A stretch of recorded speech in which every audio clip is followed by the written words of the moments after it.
Auzubillahiminash-shaytanir-rajim. Bismillahir-rahmanir-rahim. Dear scholar and researcher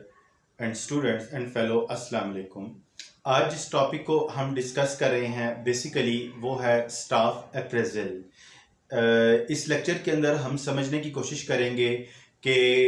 what is the meaning of staff appraisal. Then the next topic will be what are the requirements of staff appraisal,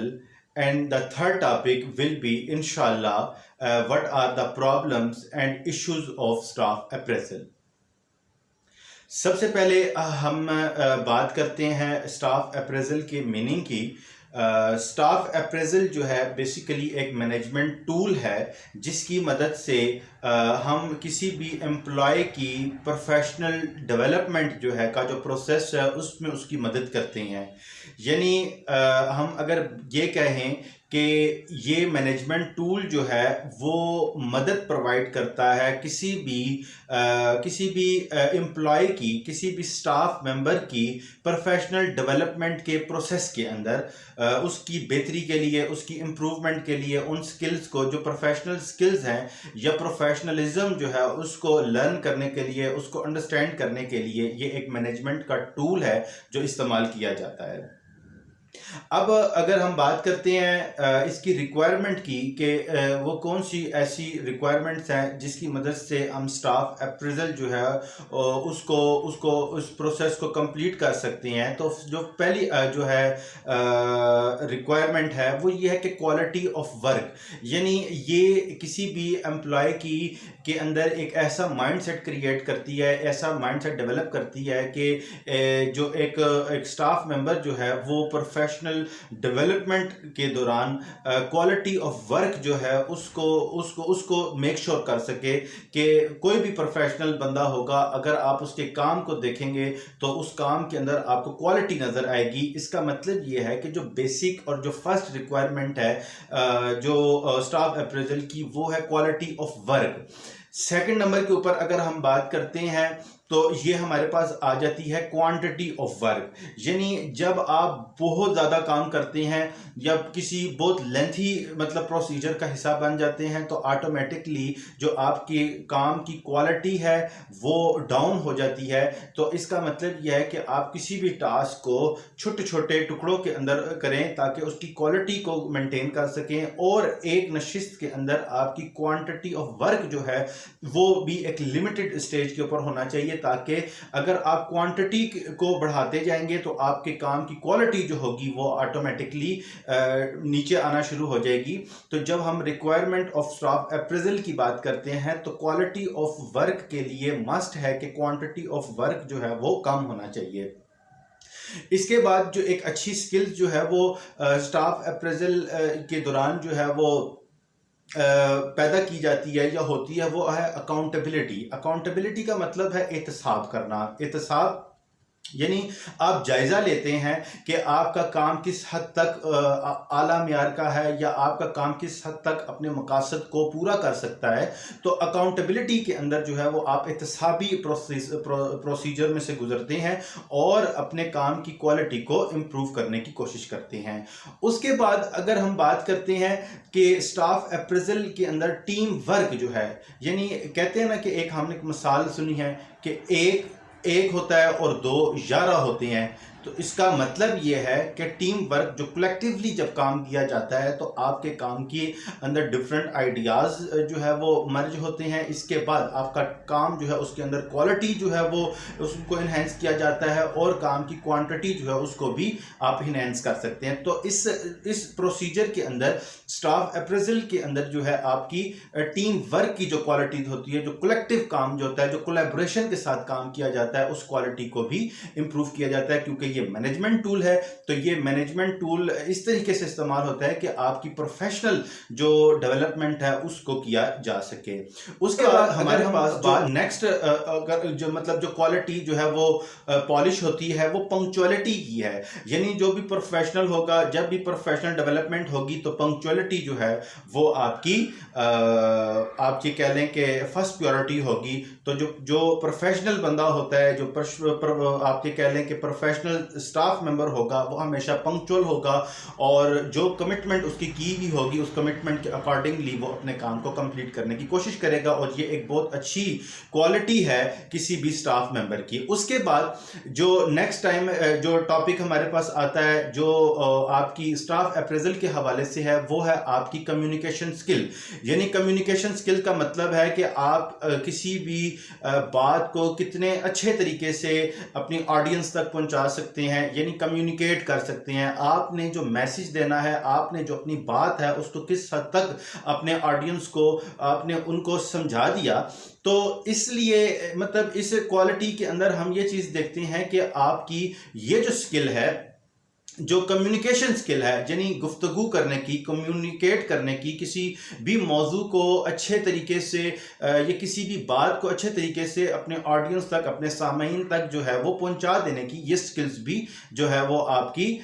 इसके अंदर consider की जाती है। Staff level के ऊपर जो आती है वो पंक्चुअलिटी है, और पंक्चुअलिटी के साथ साथ टाइम मैनेजमेंट है। यानी जब भी हम किसी भी स्टाफ मेंबर की या स्टाफ या एम्प्लॉयज़ जो हैं उनकी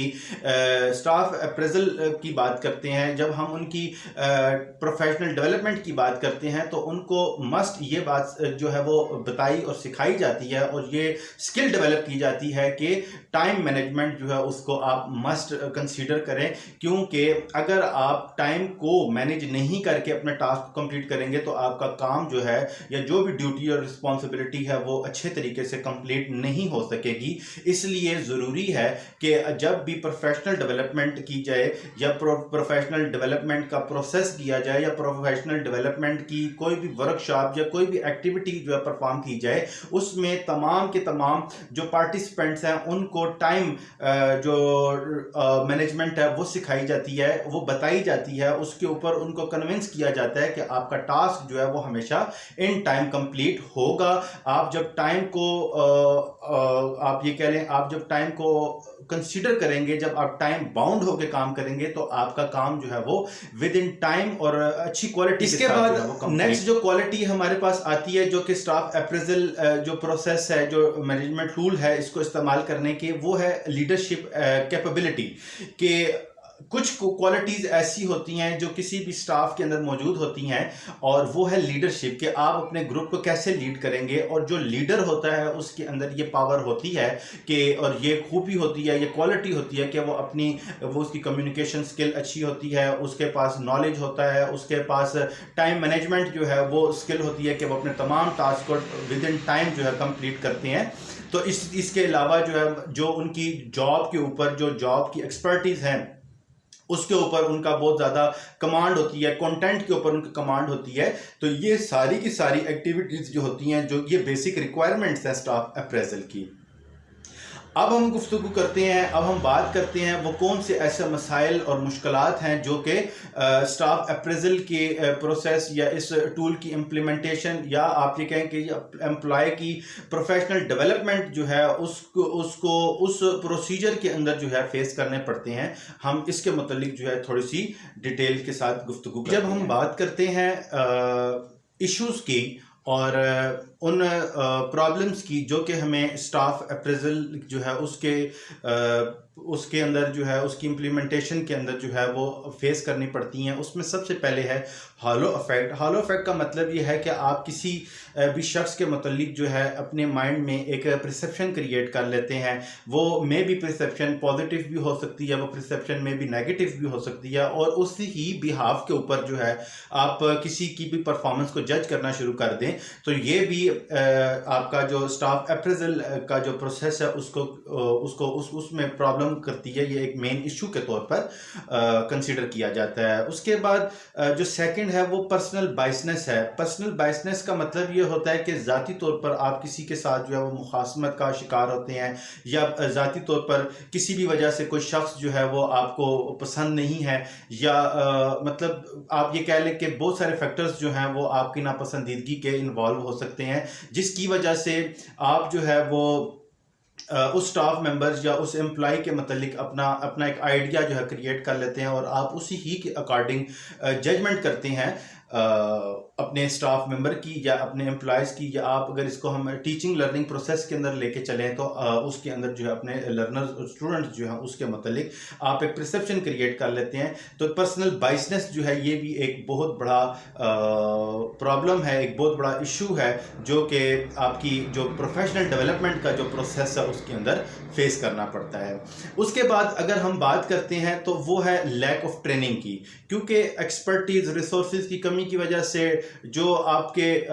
जो आपके एम्प्लॉयज़ हैं उनमें आप प्रोफेशनल स्किल्स डेवलप करने की डिफरेंट जो वर्कशॉप्स और जो कॉन्फ्रेंसेस वगैरह होती हैं, या आप ये कह लें जो एक्टिविटीज़ होती हैं उसका बेहतर तरीके से इनेकाद नहीं कर सकते, जिसकी वजह से भी बहुत सारे ऐसे मसाइल जो हैं वो देखने को पड़ते हैं जो कि आपके इन फील्ड के अंदर जो है प्रोफेशनल जो डेवलपमेंट है उसको डिस्टर्ब करती है, उस स्किल्स को जो है वो मुतासर करती है। तो ये लैक ऑफ ट्रेनिंग जो है ये भी किसी हद तक जो है वो एक इशू है, एक प्रॉब्लम है स्टाफ। इसके बाद अगर हम बात करें तो वो है स्ट्रिक्टनेस, चूँकि प्रोफेशनलिज्म की जब हम बात करते हैं तो प्रोफेशनलिज्म का मतलब यह है कि आपने अपने काम के अंदर क्वालिटी को इंश्योर करना है, अपने काम की क्वांटिटी को इंश्योर करना है, आपने पंक्चुअलिटी जो है उसको देखना है, आपने अपनी जॉब एक्सपर्टीज जो है उसको मलहूज़ खातिर रखना है। यानी इसका मतलब ये है कि ये सारे जो प्रॉब्लम्स तो नहीं कहेंगे, ये सारी चीज़ें जो रिक्वायरमेंट है स्टाफ अप्रेजल की, ये बेसिकली इस प्रोसेस को स्ट्रिक्ट कर देती हैं। तो ये भी एक बहुत बड़ा प्रॉब्लम है जो कि फेस करना पड़ता है, क्योंकि स्ट्रिक्टनेस की वजह से भी आपका ये जो प्रोसेस है किसी हद तक डिस्टर्ब हो सकता है। इसके बाद अब अगर हम आगे बात करते हैं तो वो है इनइफेक्टिव इम्प्लीमेंटेशन, कि जब भी हम किसी भी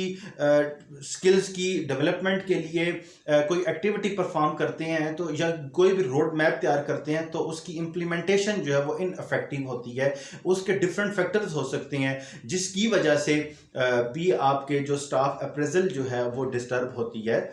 उम्मीद है डियर लर्नर इस टॉपिक से आपका बहुत सारा कॉन्सेप्ट जो है जो स्टाफ अप्रेजल के हवाले से है वो क्लियर हुआ होगा। इंशाल्लाह ताला मज़ीद अच्छी वीडियोस अच्छे टॉपिक के साथ एजुकेशनल वीडियोस के साथ जो है आपकी खिदमत में हाज़िर होते रहेंगे। तब तक के लिए अल्लाह हाफिज़।